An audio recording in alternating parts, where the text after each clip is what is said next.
Welcome to MojoPlays, and today we are looking at PlayStation's lowest moments. From console releases to bad customer relations, these are the 20 biggest PlayStation fails of the century. Let's do it. Before we continue, we publish content all week long, so be sure to subscribe and ring the bell to get notified of our latest videos. The PlayStation Classic.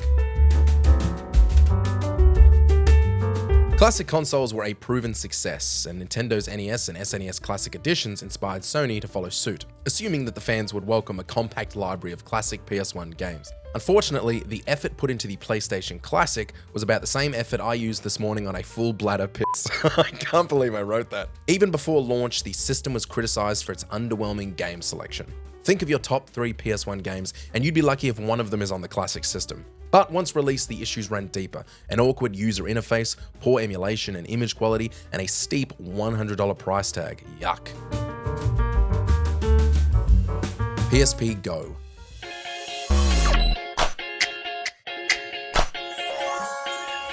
Remember how good the PSP was? Remember the 2009 model, the PSP Go? I bet you haven't thought about it once since 2009, especially as it was discontinued in under 2 years. With the PSP nearing the end of its life cycle, releasing a new model made beyond zero sense. The situation was made worse by the removal of the UMD drive, the disk drive, preventing users from borrowing physical games or buying them at retail. To make matters worse, many previously announced titles were quietly cancelled, leaving the PSP Go with no purpose. Fumbled Live Service Initiative. I'm here today to share with you how Sony is moving people forward. Sony's ambitious live service push, initially promising 12 titles by April 2026, has largely fallen apart. Naughty Dog scrapped its standalone Last of Us multiplayer game, Sony London shut down along with its fantasy RPG, and then there's Concord. Sweet, sweet Concord. The only real success so far has been Helldivers 2, and that's thanks more to Arrowhead Game Studios than Sony itself. With Fair Games still on the way, it's clear Sony isn't ready to give up, even though it probably should. How'd you like the taste of freedom? Giant Enemy Crab. Genji 2 is an action game which is based on Japanese history. To me, the PS3 was one of the most underappreciated consoles of all time. To others, it was the most underwhelming. One of the most infamous reasons the PS3 was initially eye-rolled came from E3's 2006 presentation of Genji.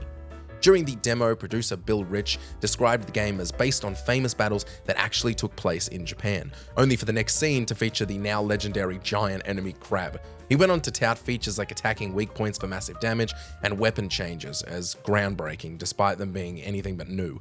Early meme fodder, early PlayStation fail. Killed with one blow, but you'll be able to enjoy the full version at our E3 booth. State of Play 2019. Hey everyone, it's time for another State of Play. In 2019, PlayStation made the decision to not participate in E3 for the first time in its existence. Instead, they started their own showcase presentation called State of Play, which proved to be incredibly underwhelming in its first year. Lackluster content, poor pacing, and underwhelming announcements made an experience that would have PlayStation regretting their choice to show off at their own dedicated presentation. The presentation lacked major reveals, and its robotic voiceover, uninspired format, and absence of personality made it feel more like a corporate slideshow than a fan-focused event. We can't wait to play it. The wonderfully wacky and whimsical world of Watam comes to PS4 this December. PlayStation VR 2.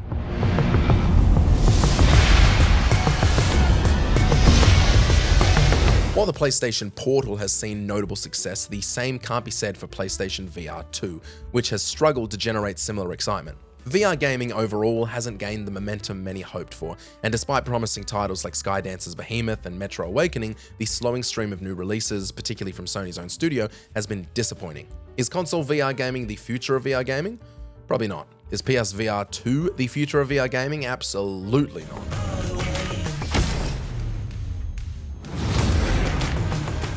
PS5 Pro Price.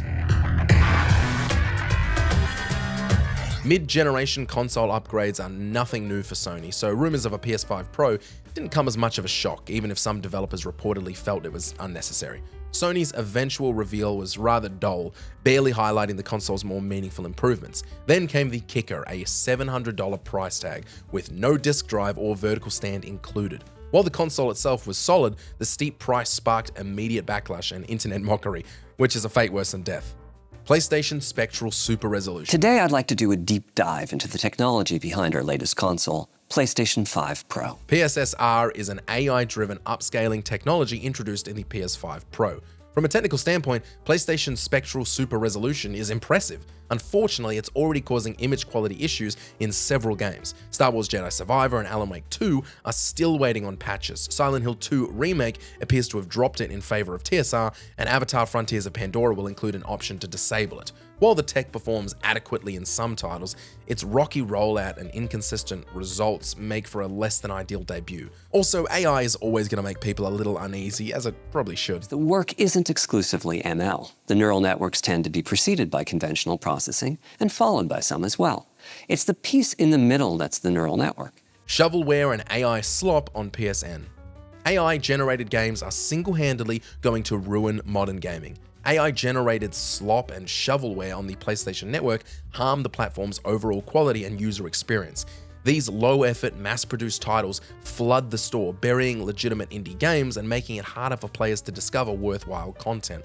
Often created quickly to exploit trophy hunters or monetization loopholes, they clog search results and undermine consumer trust. The lack of curation also reflects poorly on Sony, suggesting quantity over quality. As more of these games appear, they dilute the value of the platform, waste players' time, and make the PSN storefront feel cluttered, chaotic, and less like a premium gaming destination. With an online-only version of their console, they couldn't be making it harder to enjoy the experience.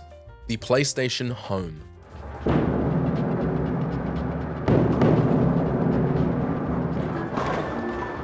PlayStation Home was an early attempt at a virtual social hub, serving as a precursor to Sony's later push into VR gaming. Imagine a more interactive version of Facebook, where players could meet up and virtually attend PlayStation events. The concept had promise, but Sony jumped the gun by announcing it before it was truly ready. Once released, users quickly criticized the lack of meaningful activities and content. Despite its ambitious goals, PlayStation Home never moved beyond its beta phase and is now remembered as a flawed experiment. It was the metaverse for an audience that always hated the idea of a metaverse.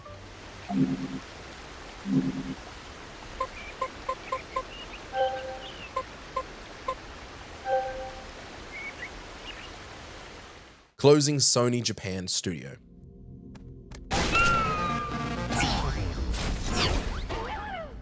Gravity Rush, Bloodborne, Siren, Tokyo Jungle, Demon's Souls, Astro's Playroom, Japan Studio was behind some of Sony's most creative and beloved titles. When the studio was shut down in 2021, it triggered widespread disappointment and raised serious questions about Sony's dedication to first-party innovation.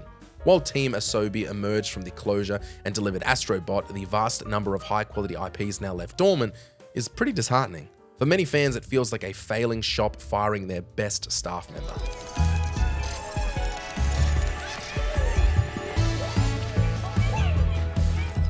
The PlayStation Vita. The PlayStation Vita inspires new ways to game. The PS Vita is the first console that comes to mind when I think of failed consoles, and it's not even that bad. It was just unfortunate that Sony's handhelds were always in Nintendo's shadow. From its launch, sales were sluggish and never gained real momentum. A lack of must-have exclusives and competition from increasingly capable smartphones undercut its appeal. Over time, support dwindled, with most of its key titles eventually ported to the PS4. Game development slowed to a halt by the mid-2010s, and Sony quietly discontinued the system in March 2019.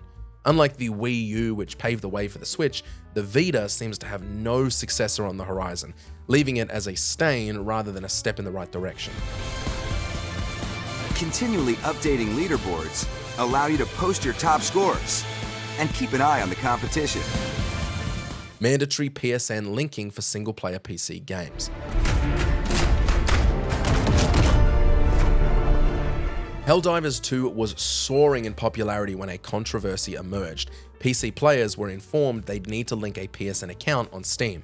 Helldivers 2's Steam rating plummeted to mostly negative, and the game was even pulled from sale in dozens of regions. Sony eventually reversed the decision, seemingly learning its lesson, but that hope was short-lived. Despite Ghost of Tsushima Director's Cut only requiring PSN for its online mode, Sony imposed mandatory account linking for single-player titles like God of War Ragnarok and Until Dawn Remake, recycling the same unconvincing security excuse. We understand failing and learning, but failing and almost learning and then failing again is not ideal. You're a good boy. A brave boy. Fast and strong. Lack of PS5 upgrades. Yharnam is the home of blood ministration. You need only unravel its mystery.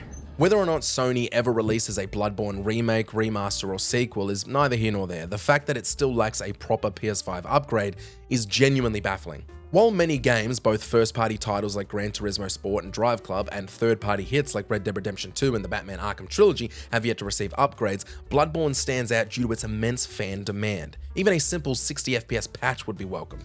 Sorry, I hate to harp on about Bloodborne in particular, but if I take the lid off this entry, I'll never stop talking. More PS5 upgrades, please. The PS5 PreOrder Debacle.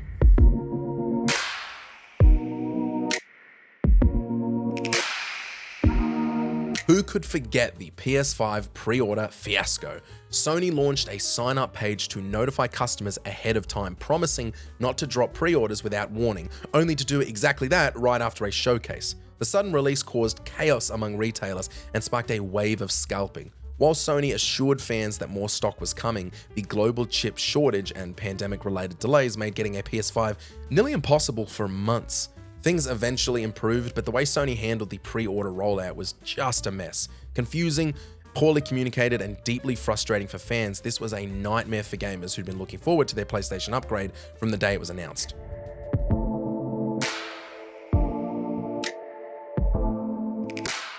PlayStation Move. The Wii had countless standout games, but how many memorable PS Move titles can you name? Zero? Would zero be an accurate answer? Sony's misstep was trying to ride the motion control trend without fully embracing what made it engaging. Unlike Nintendo, which designed games around motion, Sony treated PS Move as an afterthought, resulting in games that also felt like an afterthought. While Microsoft Kinect had its ups and downs, PS Move struggled even more due to its clunky implementation and lack of compelling software. As a watered-down Wii alternative, it works. As anything beyond that, it doesn't. The 6-axis design. And I'm just looking forward to that experience, and I know that it's going to come from PS3. PlayStation 3 is the future of gaming. Exactly. It's going to be like taking over the whole world.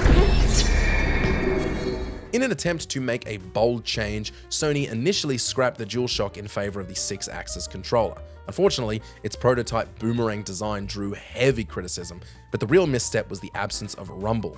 Sony dismissed the feature as last generation, insisting the 6-axis didn't need it, much to the frustration of players, particularly FPS fans who valued vibration for immersion. The backlash was swift, and the controller was widely panned. Thankfully, Sony reversed course with the release of the DualShock 3, but the 6-axis remains a memorable sleep paralysis demon for many players. That consumers will expect from true next generation. And to date, we have cumulatively shipped more than 10,000 development systems to 208 companies in 11 countries, the largest number ever for a PlayStation format. PS3's botched launch.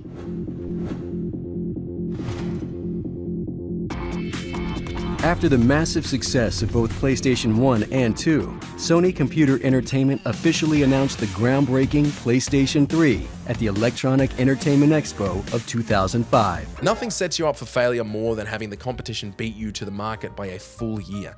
And by the time the PS3 launched, gamers had already experienced what a 7th generation HD console could offer with the Xbox 360.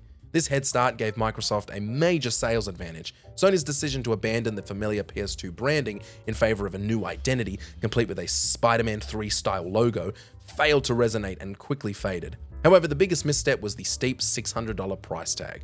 With few compelling exclusives at launch and many key titles also available on the more affordable Xbox 360, it was a rough start for the PS3. Also, the baby commercial.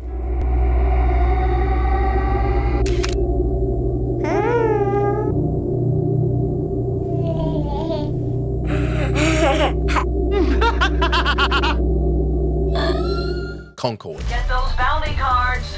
That's the only way to win.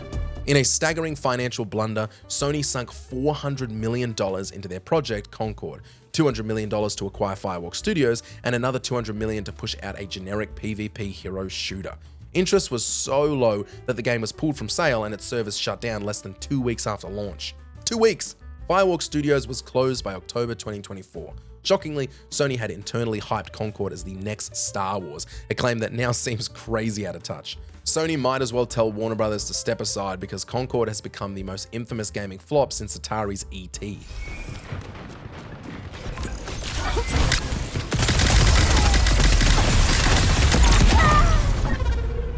PlayStation Network Hack. While Microsoft and Nintendo have had their share of major missteps, few are as infamous as the 2011 Sony PSN hack. Although the breach occurred between April 17 and 19, the network went down on April 20, and Sony didn't publicly confirm the severity until April 26th.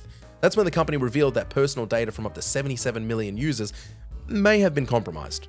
The delayed disclosure sparked widespread outrage, with many criticizing Sony for withholding critical information for nearly a week. The fallout was severe and the PSN remained offline for a staggering 23 days. And as far as failures go, this one was pretty huge. されているということと、それからデータベースのその項目を読みに行ったという形跡がございません。 Did you enjoy this video? Check out these other clips from MojoPlays and be sure to subscribe and ring the bell to be notified of our latest videos.